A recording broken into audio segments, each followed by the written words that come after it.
ये मेरे जिंदगी में अभी तक का सबसे मुश्किल केस है, और ऊपर से इतने कम सबूत मिले हैं।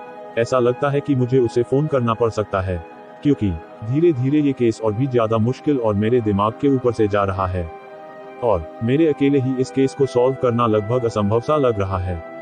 तो मैं देख रहा हूँ कि आप कार ले गए हैं। हाँ, हम वो कार ले गए यहाँ से। ये एक भयानक दृश्य था। वो कार लगभग पूरी तरह से चकनाचूर हो गई थी। हाँ, मैं जानता हूँ, मैंने भी देखा है उस कार को। पर क्या आपको कुछ ऐसा मिला जिससे हमें मदद मिले? ज्यादातर सब कुछ जल गया था, लेकिन हमने लाइसेंस प्लेट को पुनर्प्राप्त करने की कोशिश की थी, और हम लाइसेंस प्लेट को रिकवर करने में सफल हुए हैं। अरे वाह, बहुत अच्छे, thank you so much sir. अरे कोई बात नहीं, आपके नए केस के लिए शुभकामनाएं। बहुत बहुत धन्यवाद आपका। ऑलराइट, ऐसा लग रहा है जैसे कार अमन की है। ठीक है, यह बहुत अच्छा है, लेकिन क्या होगा अगर यह अपहरण होगा तो? क्योंकि इस कार की चोरी की सूचना दी गई थी। लेकिन क्या होगा अगर ये सिर्फ कहानी का एक मोड़ था?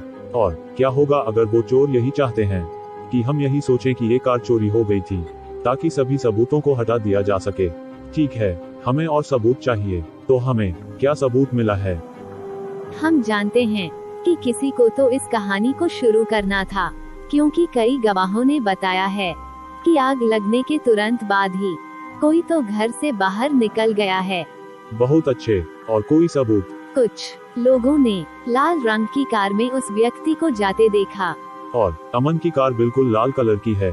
पर अमन की कार चोरी हुई है, ऐसी कोई रिपोर्ट दर्ज नहीं है हमारे पुलिस स्टेशन में। मुझे इस वक्त किसी पर भी विश्वास करना कठिन लग रहा है कि किसी ने अमन की कार चुरा ली और करण के घर चला गया, और उसके बाद उसने उस कार को जला दिया हो। या हो सकता है कि आलिया का अपहरण करके उसे एक कार एक्सीडेंट में मार डाला हो। हे भगवान, आखिर कितने मुश्किलें हैं इस केस में। या फिर हो सकता किसी ने बस उस कार को चुरा लिया हो, और फिर उसने विशाल के दोनों दोस्तों को मार डाला हो, और जब तक अमन उनको कोई सजा दे पाता, उन लोगों ने ही अमन को मार डाला। या हो सकता है कि ये सब उसने खुद किया हो, और इसे डाइवर्ट करने के लिए हमें पुलिस स्टेशन में चोरी की सूचना दी हो, ताकि उसकी तरफ किसी का शक ना जा सके। हाँ हाँ, बिल्कुल ऐसा ही हुआ होगा, और यही कारण है कि आप हमारे सबसे अच्छे ऑफिसर हैं।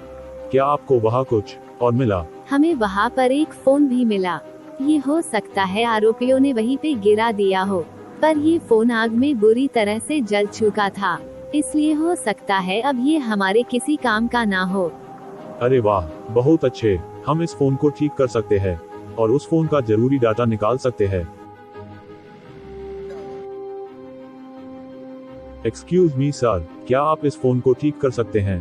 दरअसल ये फोन आग में पूरी तरह से जल चुका है। हमने इसे हमारे एक केस के क्राइम सीन से बरामद किया है। हाँ, वो सब ठीक है, लेकिन आप इस फोन को लेकर यहाँ क्यों आए हो? क्योंकि कोई भी इस फोन के साथ कुछ भी छेड़खानी कर सकता है, और ये फोन हमारे इस केस का मेन सबूत हो सकता है।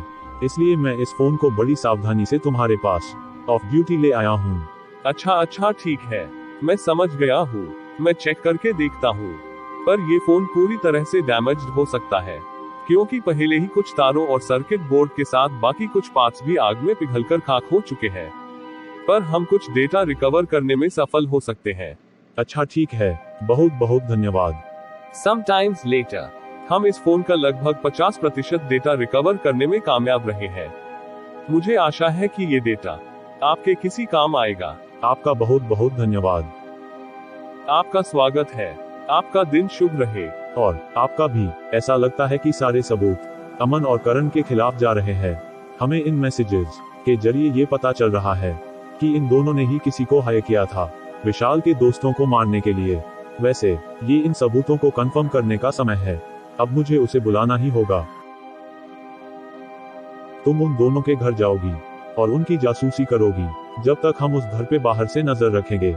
हाँ, जैसे आप कहो सर। बहुत अच्छे, चलो अब उन अपराधियों को पकड़ने का वक्त आ गया है। विशाल ने फिर से मेरी बात नहीं मानी और फिर से अपनी मनमानी करने चला गया। मुझे खुशी है कि हमने उसके उन दोस्तों को मार डाला जिनकी उसे जरूरत थी। अब उसे पता चलेगा कि हमारी बात ना मानने का नतीजा क्या होता है।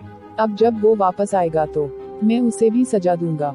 हे भगवान, कैसे कैसे लोग होते हैं इस दुनिया में। चलो इतना सबूत काफी है इन दोनों अपराधियों को सजा दिलाने में।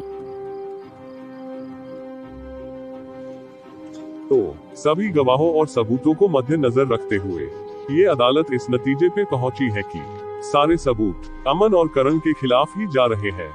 और मेरे लिए यह देखना वाकई भयानक है कि एक इंसान अपने घमंड और स्वार्थ के लिए कितना नीचे जा सकता है।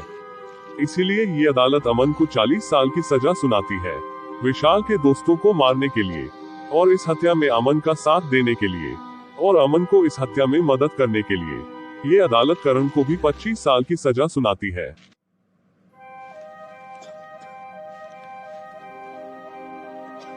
तो चलो, ऐसा लगता है कि हमने एक और केस सॉल्व किया है। हाँ सर, हमने एक बार फिर से कर दिखाया है।